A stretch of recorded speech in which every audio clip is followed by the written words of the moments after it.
I've been out of the closet since I was 17, in 2007.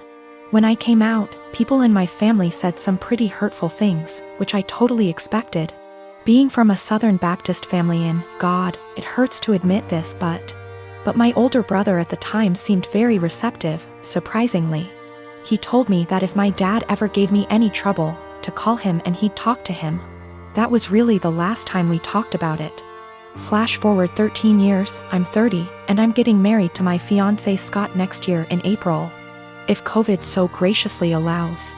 I started putting a package together of fun things from my brother and I's childhood, all with the intention of asking him to be my best man. However, he called me 2 weeks ago, claiming he's wanted to talk to me about this for a long time. He went into the long tangent about how being gay is wrong and isn't what God wants. He said he thinks Scott is a nice guy and he loves me, but he doesn't think it's right that we're getting married. It was quite a shock, as Scott and I have stayed with him multiple times when we visit my hometown. To top it off, and what hurts perhaps the most, he said my 3-year-old niece, whom we adore, won't be coming to the wedding because he didn't want to have to explain to her what was going on here. Notice he only said that she wasn't coming to the wedding. I think he fully expected to still be invited after this. His wife, whom he started dating when I was 12, feels the same apparently. My whole dad's side of the family feels the same way they do, but I've already written them off mostly in my mind. My mother is beyond pissed and upset at them. I think what upsets me the most is a sense of betrayal. They were my safe spot in the family. I felt like because they're close to my age and younger and went to college, they would understand and it wouldn't be a big deal to them. I almost feel a bit embarrassed because Scott comes from a wonderful Italian Catholic family and they've never been anything less than loving and supportive. I told them that, on what is supposed to be one of the happiest days of my life, if they or anyone else is sitting in the audience and in the back of their mind thinking that what we're doing is wrong or not right, they should just stay home. I know my brother and family love me, but it feels up to a point, conditional, and limited.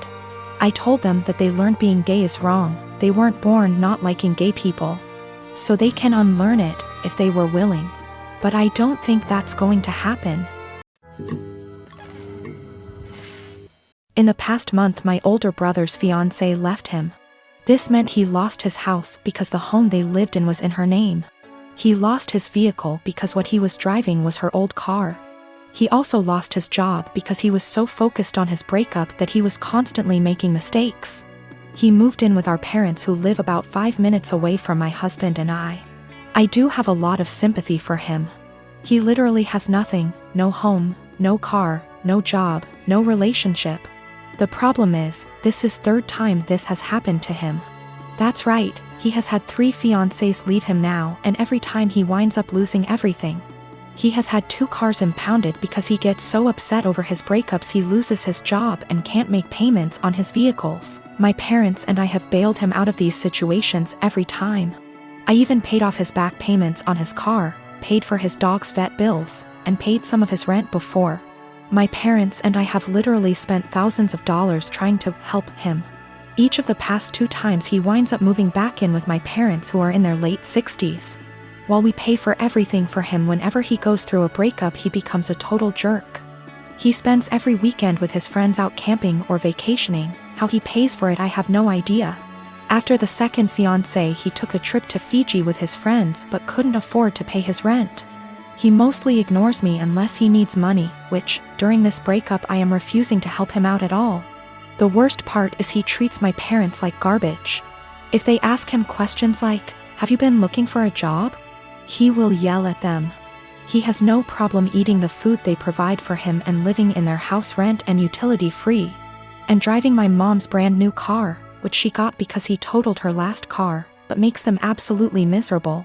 My mom told me he will yell at them, call her stupid, trashes their house, sleeps all day, and leaves the care of his dog up to them. Every time I see my mom lately it's obvious that she's been crying. The most recent event took place on Sunday. In an attempt to get him out of the house for a while, I offered to take him out in our boat. He seemed super excited about it, and when he's excited he can actually be a lot of fun to be around. He tells me he's hanging out with friends but will be back in town Sunday afternoon. Sunday afternoon rolls around and he's nowhere to be seen. I get a text around 6 p.m. that he's decided to go to a local tourist destination with all his friends. They are going to tube down a river.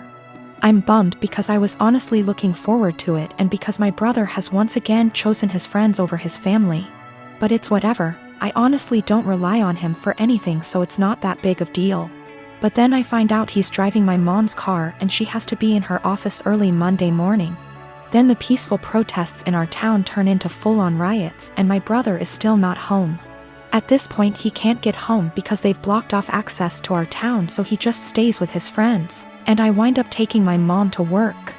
My dad tries to talk to my brother on Monday about how irresponsible he was, and my brother just yells at him, and then locks himself in my parents' basement for the rest of the day.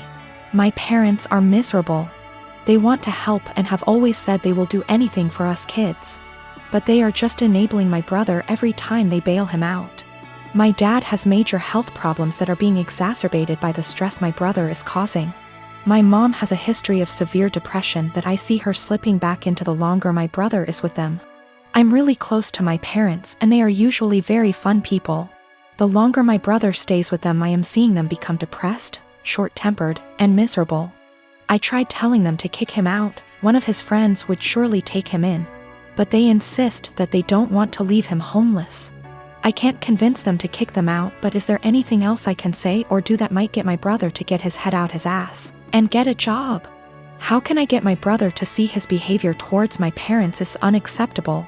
It just sucks.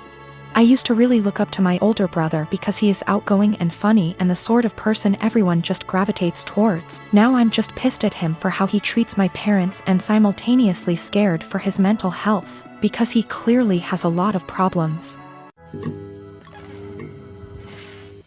I am a 37 years old male. I have a 13-year-old son. I was a widower when I met my now wife. She has a 16-year-old daughter from another relationship. The family is often on pretty good terms. My son is the quiet one in the house. He keeps to himself a lot, but not to the point of being concerning.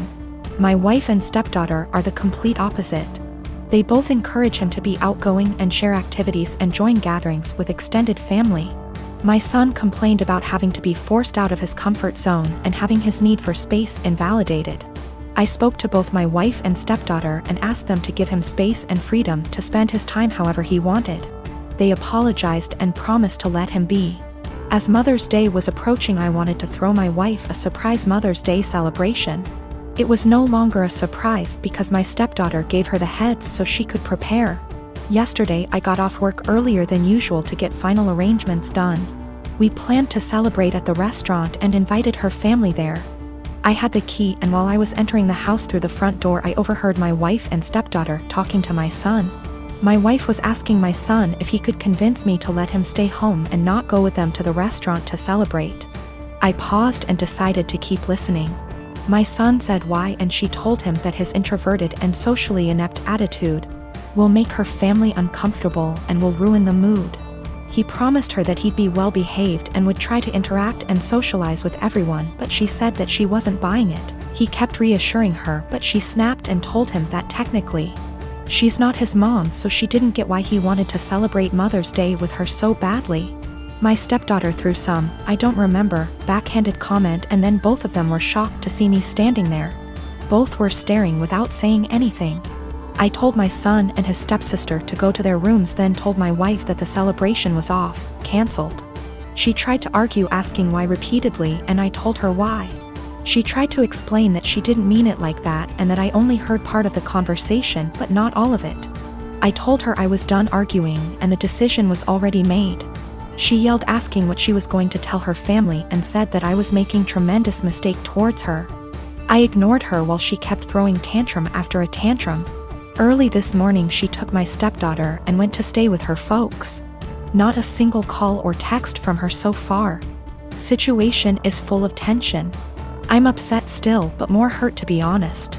I mean, yes, I did say I was going to have this celebration, but I thought that what she said to my son was too harsh to ignore. I am a hiring manager at a tech company and I was hiring for summer internships a little while ago. We had a guy, about 19 years old, applying for a summer internship between his freshman and sophomore years of college. It was a virtual interview over Zoom because of COVID. A minute or two in, when I was introducing myself, his mom came in and introduced herself and started talking about her son's work ethic. I thought it was a little strange. I said something polite about wanting to hear from him. She just didn't get the hint and kept coming into camera frame during the interview and interrupting her son to answer questions for him. I asked a few technical questions which he seemed to answer well and then cut the interview fairly short. I thought that was all over and done with until I'd gotten an email from a woman, a month later, asking about her son's application. She seemed offended he hadn't gotten an acceptance or rejection. It bothered me. I felt bad for the kid honestly. Way back when I was a teenager, my mom used to pull the same shit. But luckily she only did that when I was 15 and working for a day camp. Not when I was an adult applying for engineering jobs. But I felt like this poor kid was getting his chances ruined because his mom wasn't giving him the chance to apply on his own. I sent an email back saying I was not at liberty to send information about an application to anybody but the applicant. I also asked HR to send an email to the kid saying sorry, but we were not making him an offer. It is something we usually do, but his rejection email must have slipped through the cracks with all the COVID craziness. Anyway, after we sent that, I got a phone call from his mom. She had a forwarded copy of the email, and she was demanding answers. I said that I could not comment on the guy's performance in the interview to her as she was not the applicant. If he wanted to reach out to me, I was happy to give him some feedback. However, I could say that regardless of his performance, her presence in the interview took him out of consideration for the position. We were looking for an independent and self-driven person for the position, and for that reason, it is important to see an applicant speak for themselves, follow up themselves, etc. I also said that, as a piece of advice, every hiring manager I've met in my career who sees someone other than the applicant answering questions during an interview, following up on the applicant's behalf, etc., would also put their resume in the "do not hire" pile. Since, while the applicant may be skilled and motivated, they need the ability to demonstrate those traits themselves. She blew up at me over that, kinda cussing me out to the point where I hung up.